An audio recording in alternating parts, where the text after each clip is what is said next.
What's going on, everyone? One of the big surprise teams are the Indiana Pacers. They have played some really good offensive basketball.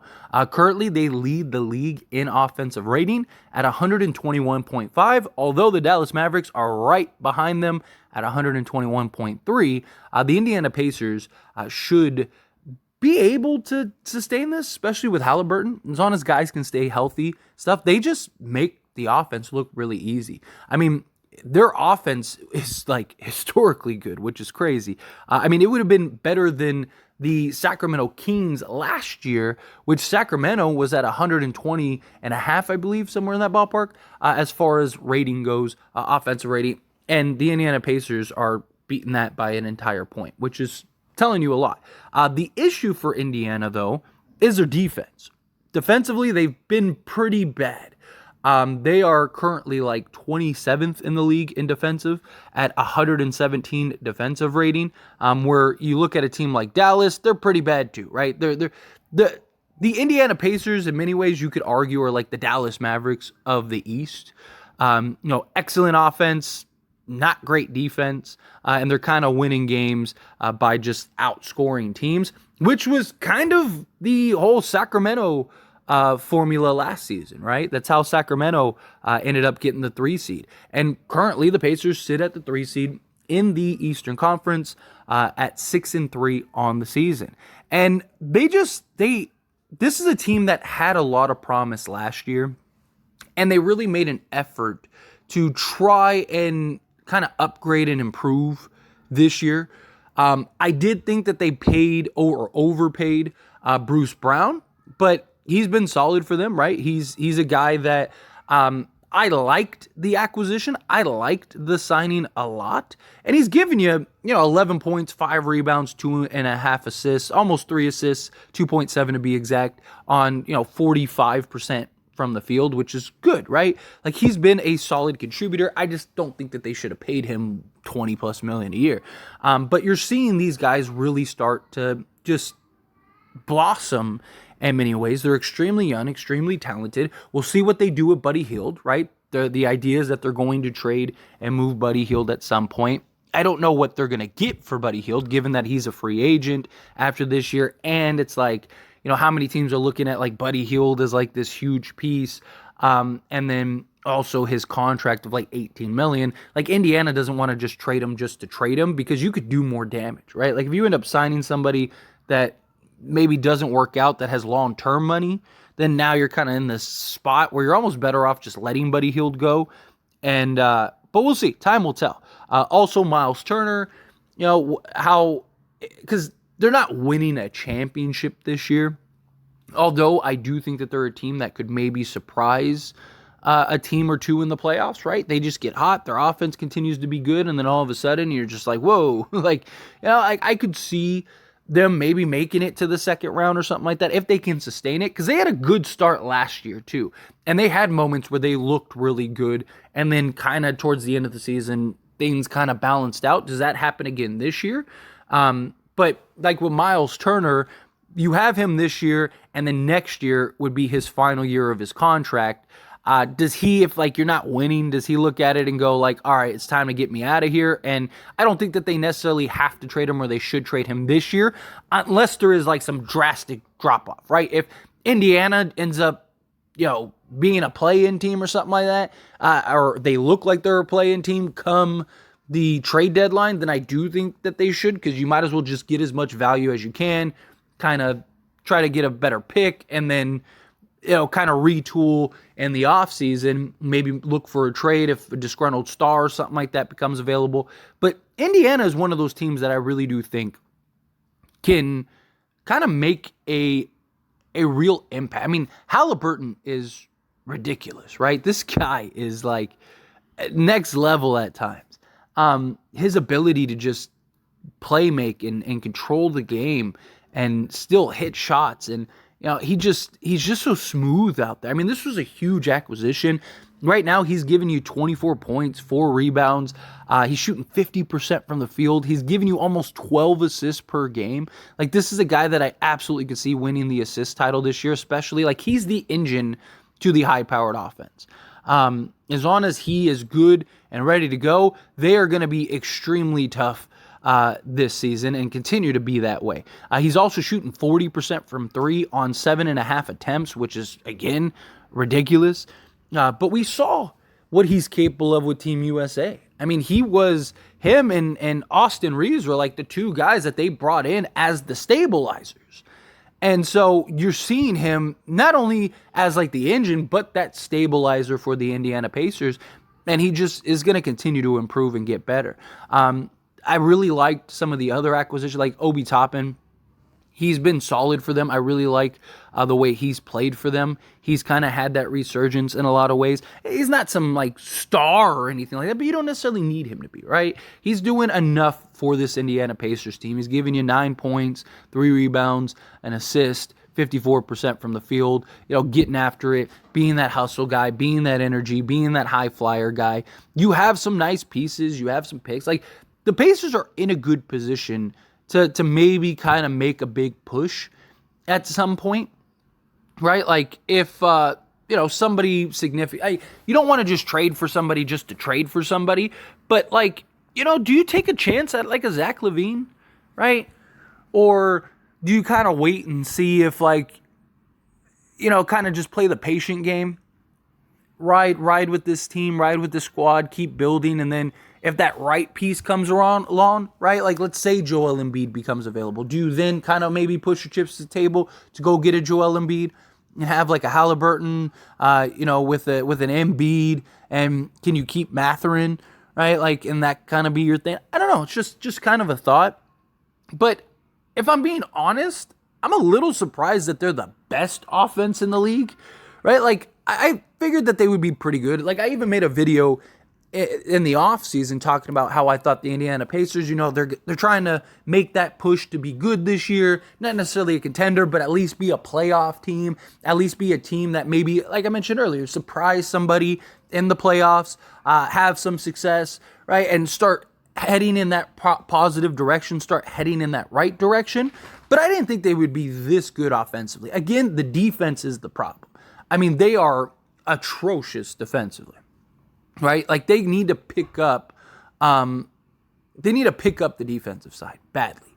And if they can eventually get there, which I don't necessarily see happening this year. Like, I don't think defensively they're going to be there this year, but I could see them at some point, down the line, if you continue to make the right choices, you start putting the right pieces together, all of a sudden you could see a team like the Indiana Pacers sort of move positively in the defensive category, especially if they continue this level of offensive output. Not saying that they're going to give you 121 points a game forever, but I do think that if they can at least be like middle of the pack to closer to top 10, then now you're talking about a team that, like, maybe they come out of the East, right? Because right now the problem is once they get into the playoffs, they're going to be so heavily reliant on the offense. They're not going to be able to stop. Like,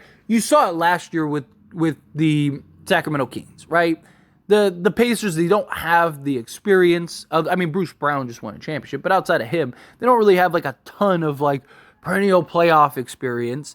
They're not going to be able to stop anybody in the or in the postseason, which you need to be able to get stops and slow guys down in the playoffs.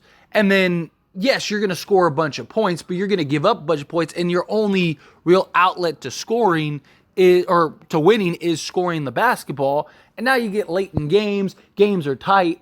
Are you going to be able to execute and close down the stretch? And you're basically relying on your offense to play perfect, where other teams don't need that. Right. So like, I'm not trying to get up here and say like Indiana that's it. Like, they are a bona fide contender. Like, I could see them surprisingly finishing as like the 2 or 3 seed in the Eastern Conference. Like, that wouldn't surprise me at all. But does that make them a contender? No. Right. Like, the Sacramento Kings last year were excellent. Right. They were a regular season team without a doubt. But did anyone really believe that they were going to win an NBA championship? No. Did anyone believe that they were coming out of the Western Conference? No. And I called the Sacramento Kings last year. I made an entire video breaking down, I mapped out like their entire season before this season, like literally in the offseason, mapped out their entire season to a T. Like it was like scary because I knew that they were going to be a very good regular season team. That's kind of how I look at Indiana. Like they're going to be a very good regular season team. They're probably going to get to the playoffs to be a first round exit. Again, maybe with the right matchup, because it is the Eastern Conference. So you're going to have some teams that are kind of mediocre in the playoffs, especially if they finish as like the 3 seed, right? Right. They very likely could end up playing a team like the Magic or the Nets or something like that. A team in which I believe that they could beat, or like even like the Hawks, right? Like if the playoffs ended today, they would be playing the Atlanta Hawks. I think the Pacers could beat Atlanta in a playoff series. So I do think that they're capable of maybe getting to the second round, and maybe you get lucky and the dice kind of roll your way, and you're kind of like that Atlanta Hawks team a couple years ago that gets to the conference finals, right? You even saw the Miami Heat. A couple things kind of fell their way, and they got to the conference finals. Like if the Sixers don't get a star, right, and Joel Embiid disappears in the postseason like he has in the past, right? Could you like maybe beat a Sixers team? Probably. But I don't see you beating a Bucks team. I don't see you beating a Celtics team. I don't see them beating a like Miami team, right? Like even if they are better than Miami, it's just that leaders, like it's the reason why I thought Sacramento was going to lose to the Warriors, right? Because it's like that Warriors experience is the trump card. You saw like in that Sacramento Warriors series, you saw one team stick to the plan and another team at times get off the plan. And when things were going south, one team was panicking, the other team wasn't. And that other team and the Golden State Warriors were able to close and finish those games, right? Like, that's kind of what I think will happen in Indiana. They'll end up running into a team like a Miami, right? And if they play a team like Miami, I think once you get down to those late games, Indiana doesn't have the experience. Miami, they've been there. It's just another game to them. They're going to be the one that executes and he hits the easy shots and locks down defensively and things like that down the stretch and do the things needed to get the win, where Indiana's going to kind of play and be in panic mode at times.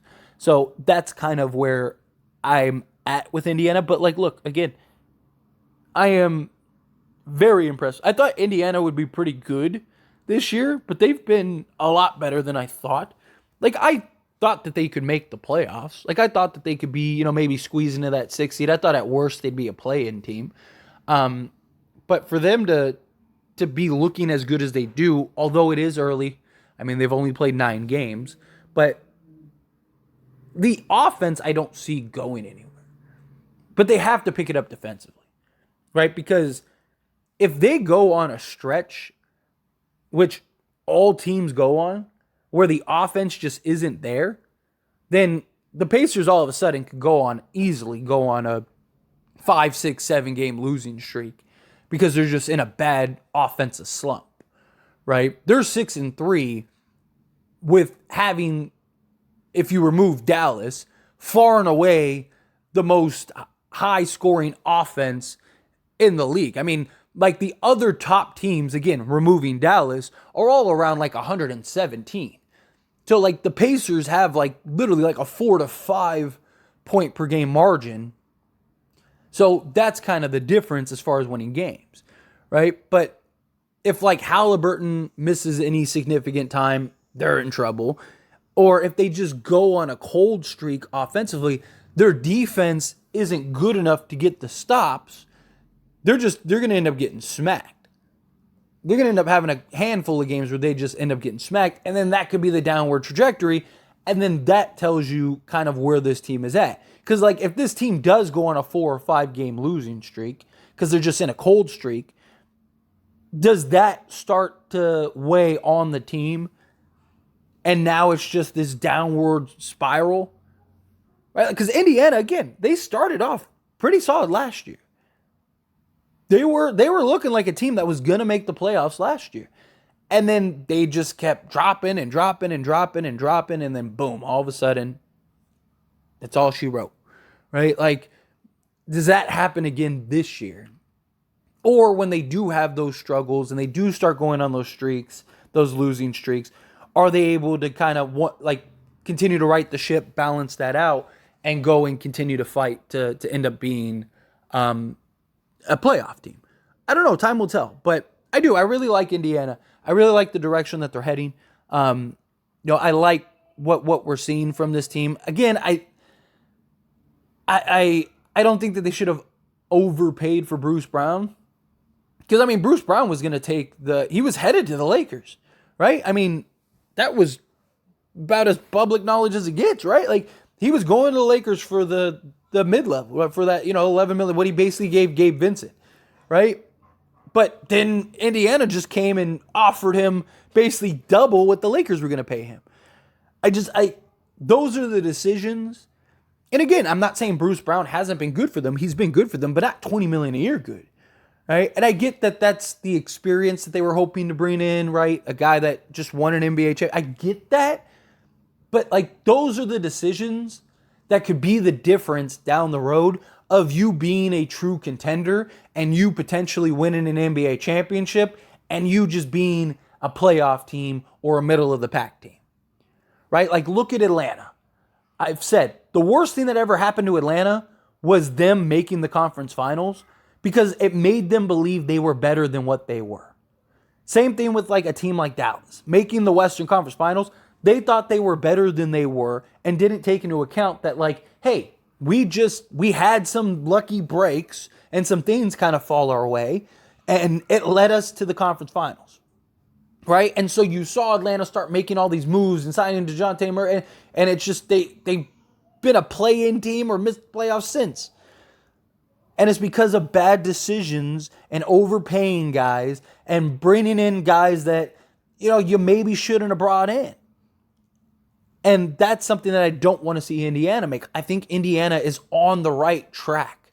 I think Indiana is in a great spot. And the last thing they need to do is to mess that up by starting to overpay, again, solid players, but players not worth 20 plus million is my thoughts. But anyway, as always, this is a discussion. So I pass the question on to you. Let me know your thoughts and opinions down in the comments below. What do you think? How do you feel? Do you agree with me? Do you disagree with me? Are you somewhere in between? How do you feel? Whatever your thoughts are, I'd love to hear it. So let me know down in the comments below.